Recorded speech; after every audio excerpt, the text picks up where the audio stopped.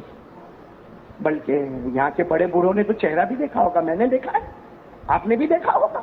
جن کی فتاوا رحیمیہ، بولو نا، جن کی کتاب فتاوا، یہ ہمارے گجرات کی ناک، گجرات کی پیشانی، بولو کون؟ حضرت سید مفتی عبدالرحیم صاحب لاجپوری نور اللہ مرقدہ. اللہ ان کے صدقے میں ہماری مغفرت فرمائے. میں جس وقت وہاں سہارنپور میں پڑھتا تھا، سہارنپور بہت بڑا مدرسہ، مظاہر العلوم، اور وہاں گجرات کے اسٹوڈنٹ کو وہاں اگر مفتی کلاس میں داخلہ ملے نا تو سمجھا جاتا تھا بہت بڑا کمال کر دیا. تو میرے کو داخلہ مل گیا اور وہاں سہارنپور گیا، وہاں بھی میں دیکھتا تھا ہمارے مرحوم مفتی صاحب تھے، حضرت مفتی یحییٰ صاحب، مجھے کبھی کبھی کہتے تھے اے گجراتی، وہاں اس طریقے سے بلاتے تھے، اے گجراتی، تمہارے گجرات کے عالم نے تو ہم کو بھی پانی پانی کر دیا. تو میں اب ایسے ہی تعلیم کا واقعہ سنا رہا ہوں، لیکن میں نے نام لیا کون؟ حضرت عبداللہ ابن مبارک، بہت بڑے عالمہ. وہ حج میں جا رہے ہیں، بولو سبحان اللہ. کہاں جا رہے ہیں؟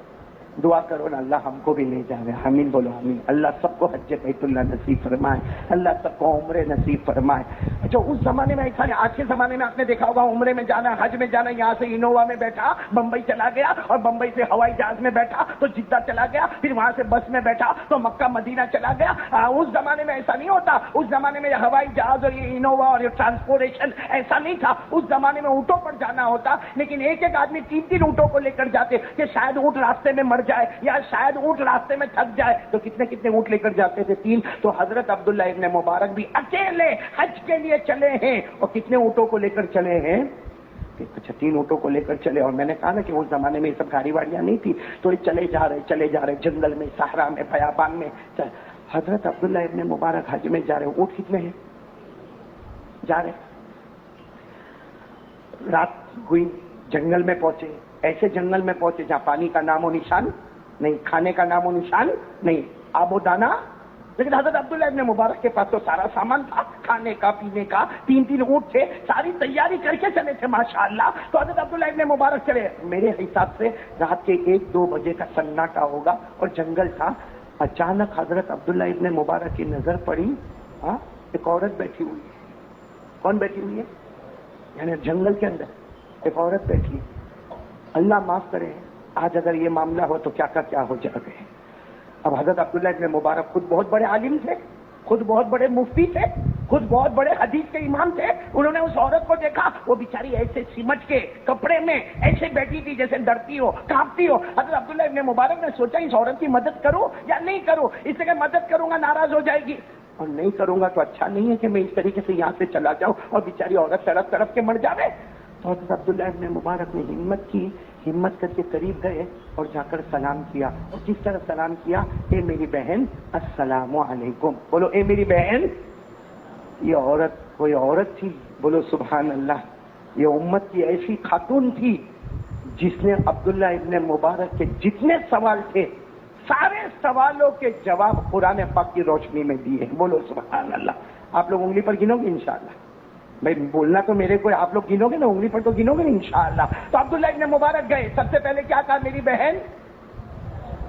بس جیسے السلام علیکم کا، بھائی ہم لوگ ہوتے تو وعلیکم السلام جواب بولتے، بھیا کوئی عورت ہوتی تو وعلیکم السلام جواب بولتی. لیکن اس عورت نے کیا جواب دیا؟ ڈائریکٹ قرآن کریم سے پارہ نمبر 23. اس عورت نے جواب دیا سلام قولا من رب الرحیم. یعنی جواب دے رہی ہے وہ عورت. بھائی وہ ہاتھ کس کا تھا؟ سلمان کا. اور وہ روحانی ہاتھ تھا بھائی، فولادی. ہمارے جم والا ہاتھ نہیں تھا، وہ حضرت سلمان فارسی کا ہاتھ تھا. لکھا ہے کہ جیسے ہاتھ مارا نا وہ گرا نیچے. کون؟ وہ جیسے وہ گرا تو اس نے شور مچایا. او ایک نوکر اپنے سیٹ کو مارتا ہے، ارے ایک غلام اپنے آقا کو مارتا. اب بس اتنا کہنا تھا کہ سارے لوگ جمع ہو گئے اور سب نے مل کر جو سلمان فارسی کو مارا ہے، ارے بھائی حدیث پاک میں لکھا اکیلے تھے اور 400 نے مل کر مارا. کتنے؟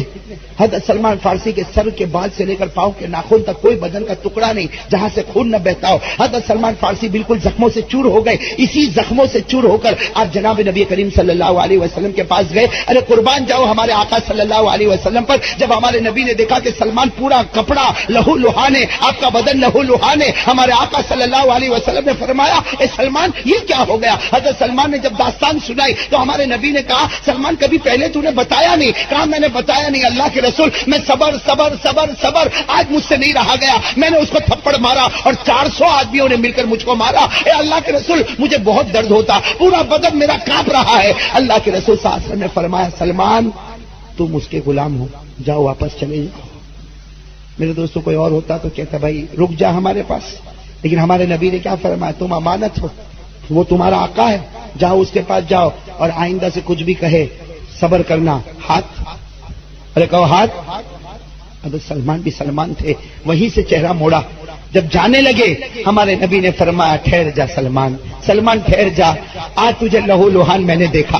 آج ایک نبی نے اپنے امتی کو لہو لوہان دیکھا. تیرے کپڑے پر بھی خون ہے، تیرے بدن پر بھی خون ہے. اے سلمان تو جا، وہ تیرا آقا ہے، تو امانت ہے، جا. لیکن میری 2 باتیں سن کر جا. سب سے پہلی بات سن کر جا، الجنت تحن الی سلمان. ہمارے آقا نے فرمایا سارے لوگ جنت کا انتظار کرے لیکن جنت وہ میرے سلمان کا انتظار کرے. ایک بات بتائی کہ تو جنتی ہو گیا، اور دوسری بات کیا فرمائی؟ انا من سلمان و سلمان منی. ہمارے نبی نے اعلان فرمایا آج سے سلمان میرا ہوگا اور میں سلمان کا بن چکا. سلمان میرا ہو گیا اور میں حضرت سلمان فارسی.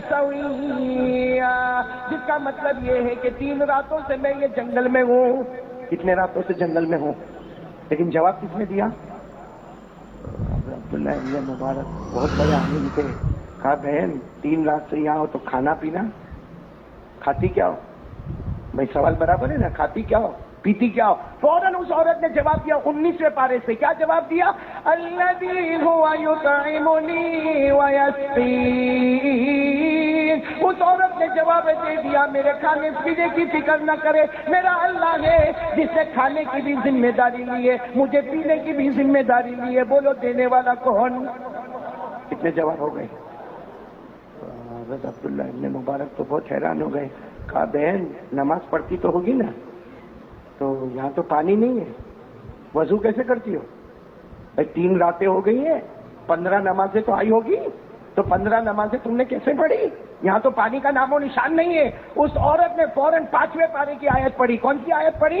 فَإِن لَّمْ تَجِدُوا مَاءً فَتَيَمَّمُوا صَعِيدًا طَيِّبًا فَامْسَحُوا بِوُجُوهِكُمْ وَأَيْدِيكُمْ. جس کا ترجمہ یہ کہ اگر پانی نہ ہو، میرا اللہ کہتا کوئی بات نہیں، نماز پڑھنا ہے. پانی نہ ملے تو جس زمین پر ہو اس زمین کی مٹی سے تیمم کر کے نماز پڑھنا. بولو سبحان اللہ. مطلب اس عورت نے بتا دیا کہ میرے کو پانی نہیں ملا، میں تو یہ زمین کی مٹی سے کیا کرتی ہوں؟ تیمم کر. کتنے جوابات ہو گئے؟ نہیں بولو نا، ساتھ میں انگلی پر گنتے جاؤ کتنے جوابات ہو گئے. ارے عبداللہ ابن مبارک بہت بڑے عالم تھے، کہنے لگے بہن سوچے یہ تو قرآن کریم سے ہی جواب دے رہی ہے، تو کہ اس کو ایسا سوال پوچھو کہ تھوڑی ہٹے. اس لیے عبداللہ ابن مبارک نے 6ٹھا سوال کیا پوچھا؟ بہن جانا کہاں ہے؟ بھائی جانا، اب جانا کہاں ہے؟ تب تو کوئی نہ کوئی جگہ کا نام ہی لیں گے، تو وہ تو قرآن میں ہونا ذرا مشکل ہے کہ جانا کہاں ہے. لیکن قربان جاؤ اس عورت نے 6ٹھے جواب میں 15ویں پارے کی پہلی آیت پڑھی. بولو سبحان اللہ. کون سی آیت پڑھی؟ پڑھو نا میرے ساتھ میں. سبحان الذی اسری بعبدہ لیلا من المسجد الحرام الی المسجد الاقصی. عبداللہ ابن مبارک سمجھ گئے کہ اس عورت کو بیت المقدس کی طرف جانا ہے. بولو سبحان اللہ. عبداللہ ابن مبارک بڑے عالم تھے. کتنے جوابات ہو گئے تھے؟ کہا بہن میرے پاس 3 اونٹنی ہیں، بیٹھ جاؤ چھوڑ دوں گا وہاں تک، بیٹھ جاؤ چھوڑ دوں گا وہاں تک. تو وہ عورت اٹھی. بولو سبحان اللہ. اور اٹھنے کے بعد اس نے دوسرے پارے کی آیت پڑھی جس کا مطلب یہ ہے وَمَا تَفْعَلُوا مِنْ خَيْرٍ يَعْلَمُهُ اللَّهُ. اس عورت نے یہ پڑھ کر بتایا کہ تم جو کچھ بھی کرو گے، مجھے اونٹ پر بٹھاؤ گے، مجھے میرے گھر تک چھوڑو گے، یہ جو کچھ بھی کرو گے میں نہیں دے پاؤں گی، اللہ تمہیں ثواب دینے والا ہے. بولو سبحان اللہ. کتنی آیت ہو گئی؟ 7. اب وہ عورت اٹھی اور کس پہ بیٹھ گئی؟ بولو بولو جلدی بولو، کس پر بیٹھ گئی؟ اٹھنی پر. اور وہ پڑھی جو ہم سب پڑھتے، تو آیت نمبر 8 بھی ہو جائے گی. وہ پڑھی 25 پارے کی آیت پڑھی جو ہم سب کو معلوم ہے. بولو نا سبحان الذی سخر لنا ھذا وما كنا له مقرنین وإنا إلی ربنا لمنقلبون. اس عورت نے سواری ہے نا، سفر کرنا ہے، تو اس عورت نے سواری کی دعا پڑھ لی. کتنی آیتیں ہو گئی؟ اچھا اب عبداللہ ابن مبارک ایک اونٹ پر بیٹھے اور عورت. اب عبداللہ ابن مبارک کو ایسا ہوا کہ وہ برابر بیٹھی کہ نہیں بیٹھی. بھائی کوئی غلط نیت نہیں تھی، بولو وہ اللہ کے ولی کی کوئی غلط نیت. لیکن ہوتا ہے نا آدمی کو فکر ہوتی کہ بھائی بیٹھی ہوگی برابر نہیں بیٹھی ہوگی، تو یوں کر کے دیکھا.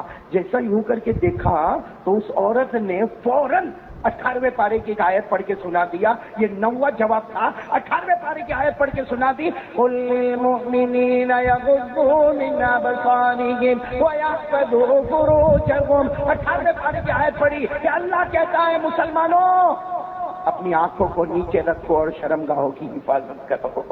بولو سبحان اللہ. کتنے جوابات ہو گئے تھے؟ 9. جب 9 جواب ہو گئے، اب تو اس زمانے میں نا اونٹوں کو جو لے کے چلتے تھے نا وہ عربی میں نظم پڑھتے تھے. اور کس میں نظم پڑھتے تھے؟ عربی میں نظم پڑھتے تھے. اس کو کہتے تھے ہودی. کیا کہتے تھے؟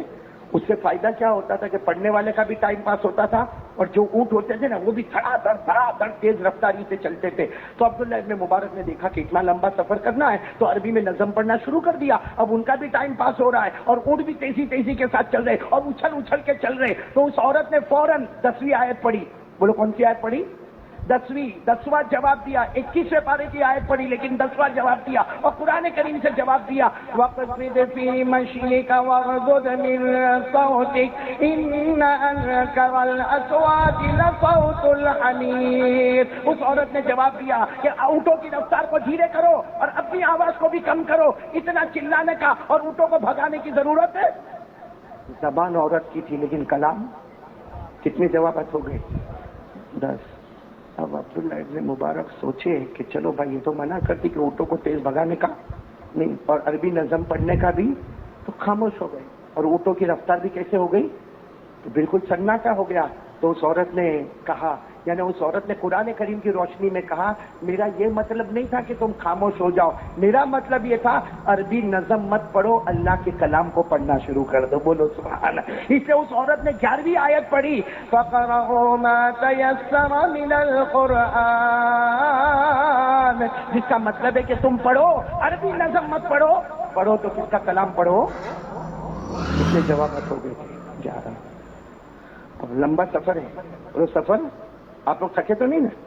ہاں لمبا سفر ہے. حضرت عبداللہ ابن مبارک دل میں سوچتے کہ کوئی ایسا سوال پوچھو کہ اس کا جواب قرآن کریم سے، کیونکہ وہ خود بھی بہت بڑے عالم تھے اور وہ دل میں سوچ رہے تھے کہ اتنا علم تو میرے پاس ہے لیکن ہم نے کبھی ایسا جواب نہیں دیا. دیکھ عورت جواب دے رہی ہے. تو عبداللہ ابن مبارک نے جان بوجھ کر ایسا سوال پوچھا. کہا تمہارے بچے، عورت کو کہا تمہارے بچے ہیں، نام کیا ہے بچوں کے؟ تمہارے بچوں کے نام؟ ظاہر بات یہ سوال ایسا ہے کہ اس کا جواب قرآن میں کہاں ہے؟ میں قرآن تو کب اترا اور بچے تو بعد میں پیدا ہو. بات سمجھ میں آئی کہ نہیں آئی کہ تمہارے بچے ہیں تو ان کا نام کیا؟ لیکن قربان جاؤ اس عورت نے 12واں جو جواب دیا وہ بھی قرآن سے جواب دے دیا. بولو سبحان. کیا جواب دیا معلوم ہے؟ وَاذْكُرْ فِي الْكِتَابِ إِبْرَاهِيمَ. معلوم ہوا پہلے بچے کا نام. پھر کیا پڑھا؟ وَكَلَّمَ اللَّهُ مُوسَىٰ تَكْلِيمًا. دوسرے بچے کا نام یا یحییٰ خُذِ الْکِتَابَ بِقُوَّةٍ. تیسرے بچے کا نام. اور خاموش ہو گئے. مطلب وہ 3 لڑکے ہیں. پہلے لڑکے کا نام ابراہیم ہے، دوسرے لڑکے کا نام موسیٰ ہے اور تیسرے لڑکے کا نام. اب عبداللہ ابن مبارک تھکے. بھائی بڑے عالم تھے اور دیکھ رہے کہ یہ تو قرآن کریم سے جواب دے رہی ہے. تو کہا بہن ایک سوال پوچھو. پوچھو. کہا کہ کب تک یہ جواب دیتی رہو گی قرآن سے؟ کچھ اپنی زبان میں بولو گی کہ نہیں بولو گی؟ بھائی ہر ایک کی اپنی ایک زبان ہوتی ہے، اپنی زبان میں کچھ بولو گی نہیں بولو گی، یا قرآن پاک سے ہی بولتی جاؤ گی؟ میرے پیاروں، جب عبداللہ ابن مبارک نے یہ پوچھا کہ تم قرآن سے ہی جواب دیتی جاؤ گی، بولو سبحان اللہ، اس عورت نے اس کا جواب بھی قرآن سے دے دیا، بولو سبحان اللہ۔ کیا جواب دیا؟ 26ویں پارے کی آیت پڑھی، ما یلفظ من قول الا لدیہ رقیب عتید، یعنی اس عورت نے کہہ دیا کہ ہم جو بھی بولیں گے قرآن سے بولیں گے۔ کیوں؟ اس لیے کہ بہت پہلے ہمارے نبی نے فرمایا تھا ایک انسان بولتا ہے اسے پرواہ بھی نہیں ہوتا کیا بولتا ہے، شاید یہ بولنا اس کو جہنم میں لے جائے گا۔ تو اس عورت نے جواب دیا، ہم نے فیصلہ کر لیا، اپنی زبان میں بولے تو جہنم کا فیصلہ ہوگا، اللہ کی زبان میں بولو تو جنتی کا فیصلہ ہونے والا ہے۔ کتنے جواب دے دی اس عورت نے؟ 13۔ کتنے جوابات دے دی؟ چلو آگے منزل آ گئی، جہاں پہنچنا تھا عورت بولو وہاں پہ جب پہنچی تو اپنے اٹھنی سے اتری، جیسے اتری تو 3 بچے سامنے آ گئے، بڑے بڑے بچے۔ بولو بڑے بچے کا نام، اب تو آپ کو بھی معلوم ہے بچوں کے نام، بولو نا، پہلے بچے کا نام ابراہیم، دوسرے بچے کا نام موسیٰ، تیسرے بچے کا نام۔ جیسے وہ تینوں بچے آئے نا، یہ جو عورت اتری نا، اترنے کے ساتھ اس نے بچوں سے بات شروع کی، وہ بھی قرآن کریم میں بات شروع کر دی۔ اس کا مطلب باہر بھی قرآن سے بات اور گھر میں بھی، اور بچوں کو کیا کہا معلوم ہے؟ فَبَعْثُوا أَحَدَكُمْ بِوَرِقِكُمْ هَٰذِهِ إِلَى الْمَدِينَةِ، اور آخر میں کیا کہا؟ فَلْيَأْتِكُمْ بِرِزْقٍ مِّنْهُ وَلْيَتَلَطَّفْ، یعنی اس عورت نے تینوں بچوں کو کہا ابراہیم، موسیٰ، یحییٰ، جاؤ مہمان گھر میں آئے، مارکیٹ سے بازار سے کھانا لے کر آ جاؤ، بولو سبحان اللہ۔ کھانا منگوا رہی ہے بازار سے، لیکن زبان کون سی ہے؟ نہیں بولو نا، زبان کون سی ہے؟ اور وہ تینوں بچے دوڑے اور جا کر کھانا لے کر آئے، دسترخوان بچھا دیا، 14 جواب ہو گئے۔ کتنے جواب ہو گئے؟ جب کھانا وانا بچھا دیا نا تو